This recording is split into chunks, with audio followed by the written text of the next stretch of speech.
Hi, I'm Katie Wilson and you are watching A News. Here are your top stories.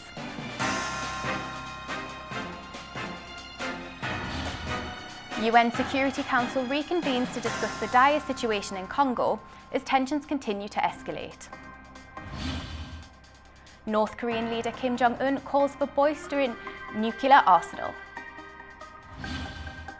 Lunar New Year, a deeply rooted holiday celebrated across East and Southeast Asia, has officially begun.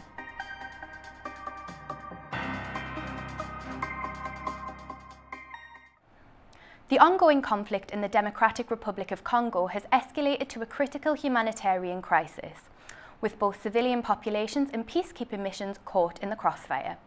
The UN Security Council reconvened once more to discuss the crisis. Ongoing fighting in the Democratic Republic of the Congo, DRC, is severely hindering the operations of the UN peacekeeping mission, MONUSCO. Viviane van der Peer, Deputy Special Representative of MONUSCO, stated during an emergency meeting of the Security Council that supply convoys are facing difficulties and available resources are running out. Speaking via video link from Goma, van der Peer emphasized that water tanks, generators, and vehicles in the camps have been damaged. The fighting of the past week has also severely hampered supply convoys and consumed many resources held by MONUSCO's units. Damage to camps, including water tanks, generators, and vehicles, has further exacerbated the situation. Many troops are now running out of critical equipment, especially water, food, medical supplies, and blood. In some camps, fuel shortages have rendered generators inoperable, affecting communications equipment. In addition, a significant number of non-combatants have sought refuge in MONUSCO's camps in need of food, water, and medical care, further straining already limited supplies. The biggest victims of the conflict are once again civilians.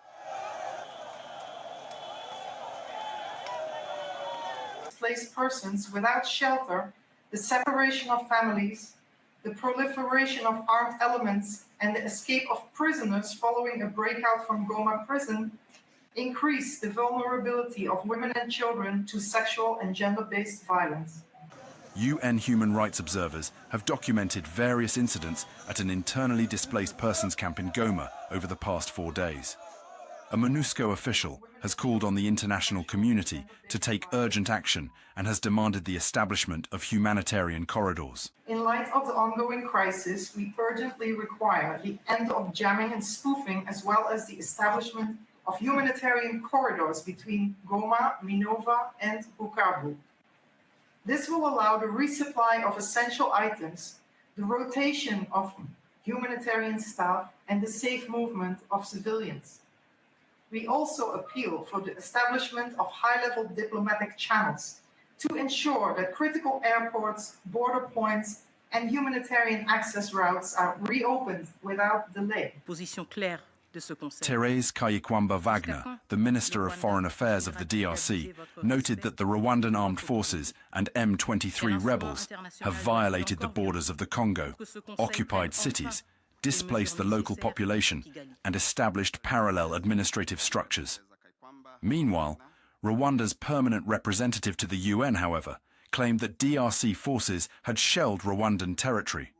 Rwamukio emphasized that Rwanda remains committed to peace. As the fighting continues, humanitarian situation in the DRC has reached a critical level. Thousands have already fled in the face of fighting in eastern Congo, including soldiers. Violent protests have erupted in Kinshasa, the capital of the Democratic Republic of Congo, as demonstrators target foreign embassies. The unrest is linked to the ongoing conflict in the country's east, where M23 rebels, allegedly backed by Rwanda, have seized control of the city of Goma. Protesters have targeted the embassies of France, the USA, Belgium, Uganda, and Kenya. They accuse these nations of supporting M23 rebels. The French embassy was briefly set on fire, although the blaze was quickly put out. The US embassy has been closed to the public, and officials are urging citizens to leave the country. What Rwanda is doing is in collusion with France, Belgium, the United States of America, and others. Congolese people are tired. How many times do we have to die? and in how many days? North Korean leader Kim Jong-un is doubling down on nuclear expansion. During a visit to key nuclear facilities, he called for increased weapons production in 2025 and beyond.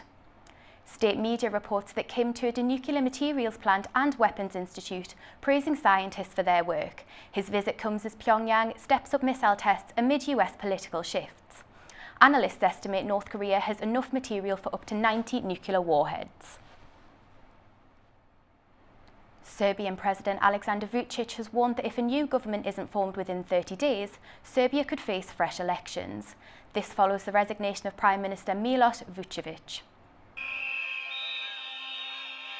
Serbia can face new elections if a new government is not formed within 30 days, says country's president Aleksandar Vučić.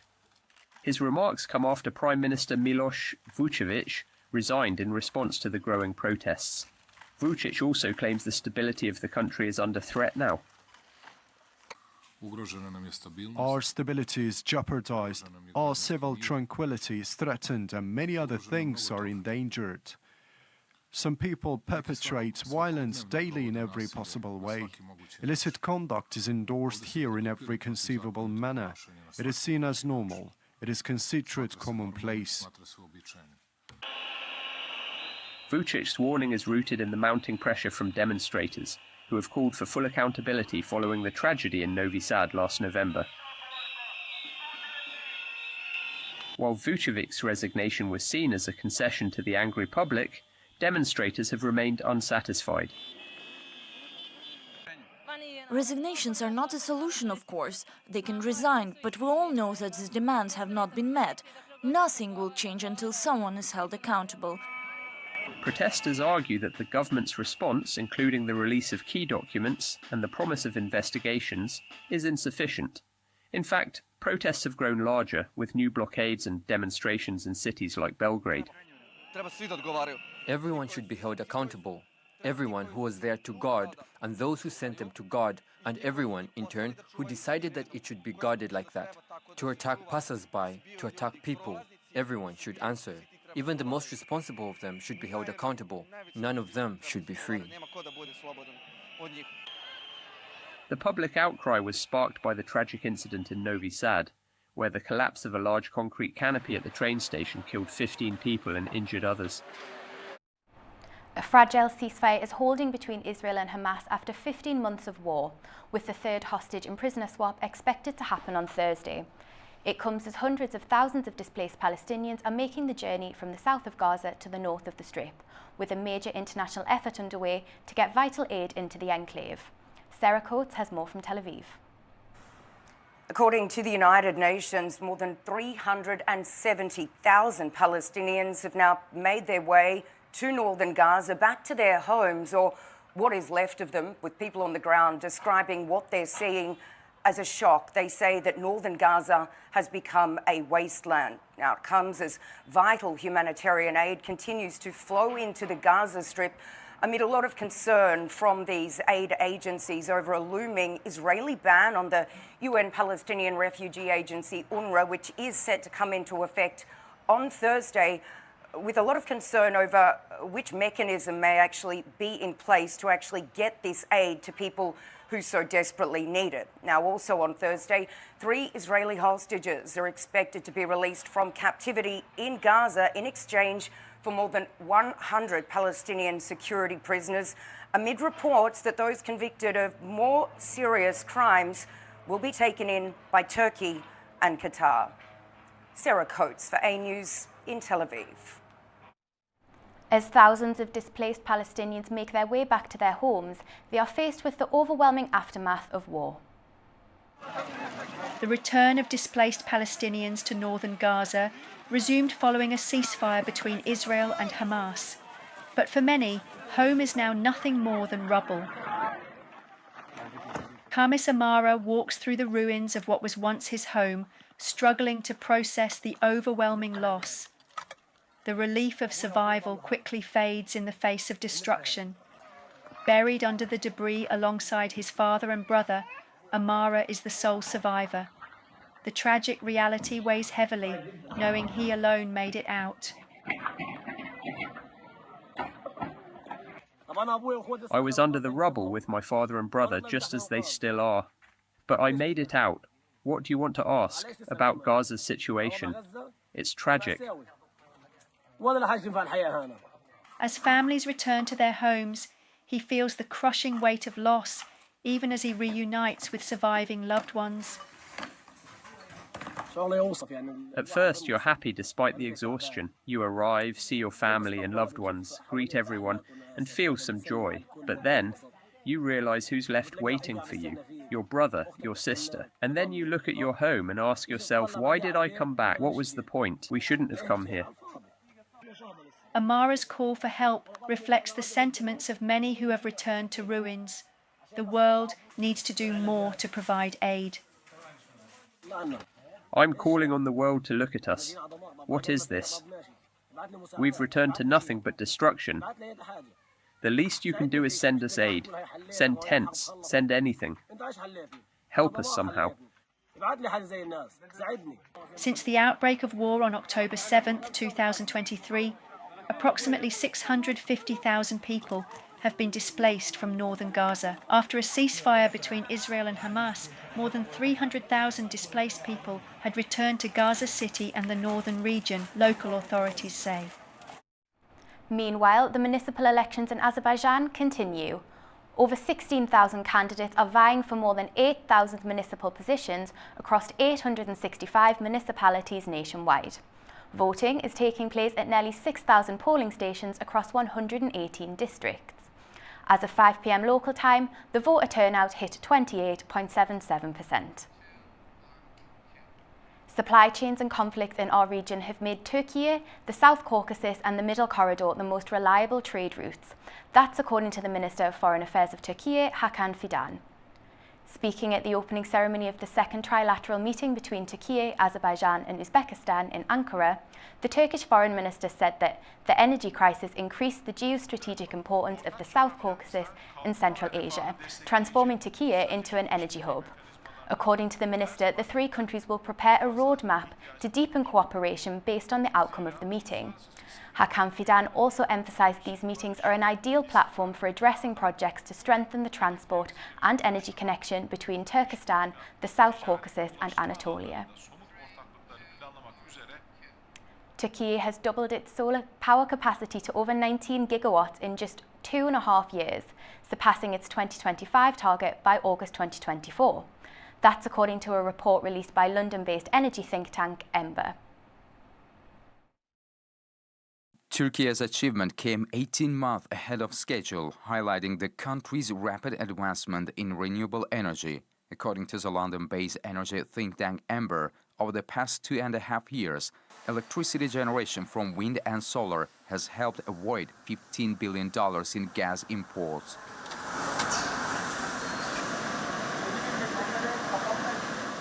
The remarkable growth in solar capacity has been primarily driven by unlicensed self-consumption projects from households and businesses. Planned investments in diverse solar projects, including rooftop, storage-integrated, floating, and hybrid systems, are expected to maintain this momentum. Turkey aims to increase its combined wind and solar energy capacity from 30 gigawatts to 120 gigawatts by 2035. The country has already far exceeded its 2030 National Energy Plan target of 2 gigawatts for storage-integrated solar capacity, with 14.6 gigawatts pre-licensed as of 2024. The long-term climate change strategy introduced at COP29 in Baku sets ambitious 2035 targets of 77 gigawatts for solar and 43 gigawatts for wind, providing a clear roadmap for scaling up renewables. By doubling its solar energy capacity in just 2.5 years and surpassing its 2025 target ahead of schedule, Turkey has demonstrated its potential to set more ambitious goals. Electric vehicle sales are expected to continue their upward trend this year, with a notable increase of 18% anticipated as the global market grows. This increase highlights the ongoing shift towards electric mobility as demand for EVs continues to climb. The growth of global EV sales comes amid shifting legislative landscapes in key regions, with China leading the charge, the EU enforcing stricter emissions standards, and North America adjusting to policy changes under the Donald Trump administration.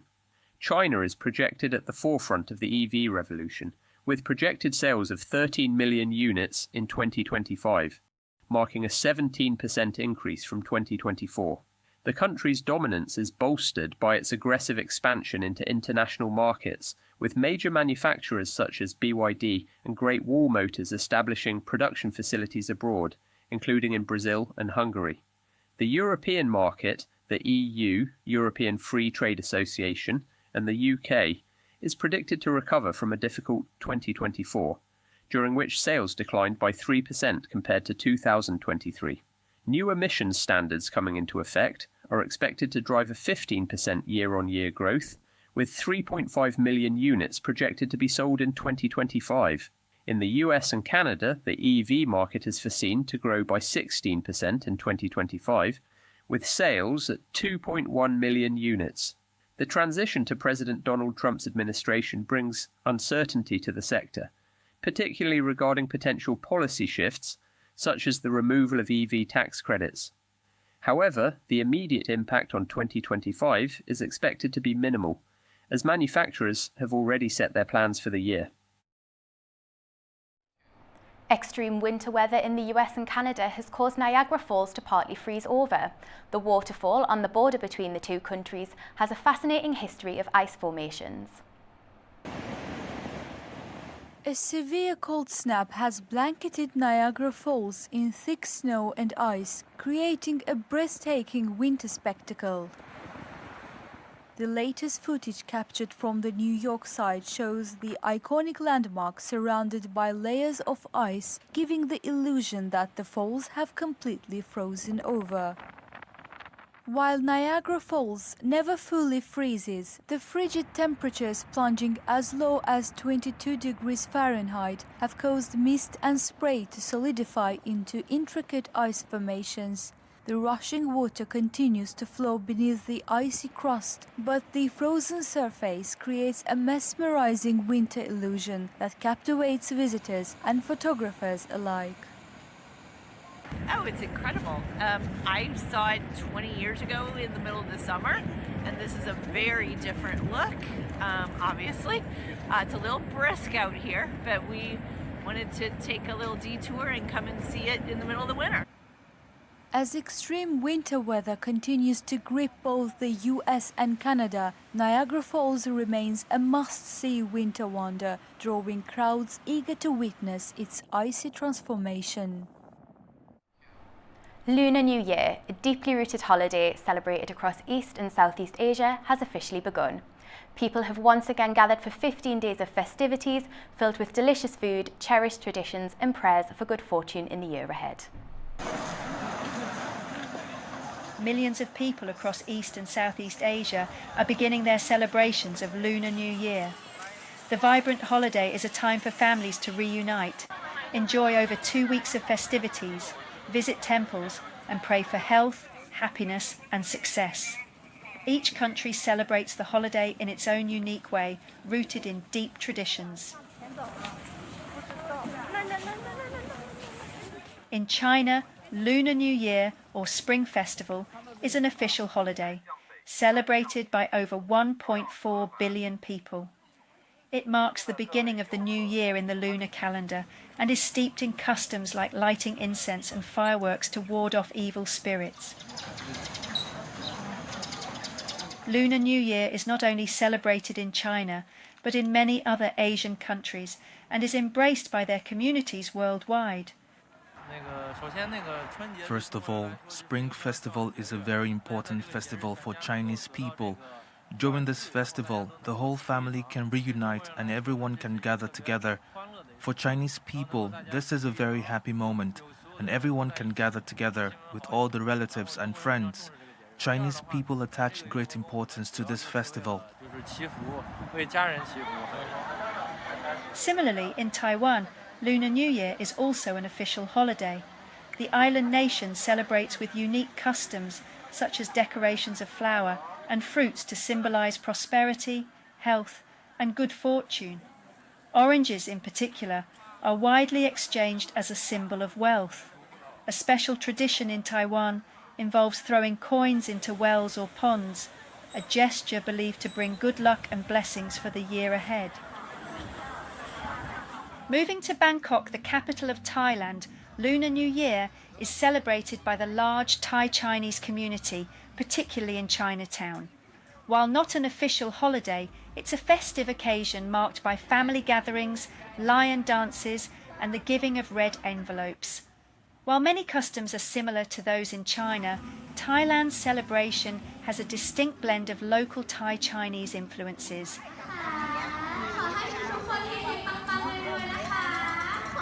And in Indonesia, Lunar New Year is widely observed by the Chinese Indonesian community, despite it not being an official holiday. The holiday here also features incense lighting, temple visits, and prayers for prosperity. Like in other countries, red symbols dominate the festivities, while family gatherings, lion dances, and traditional foods showcase the vibrant cultural celebration. As these diverse communities come together, Lunar New Year remains a time of renewal, reflection, and joy, filled with hopes for a bright and prosperous future ahead. That's all for now. Thank you for watching and stay tuned to A News.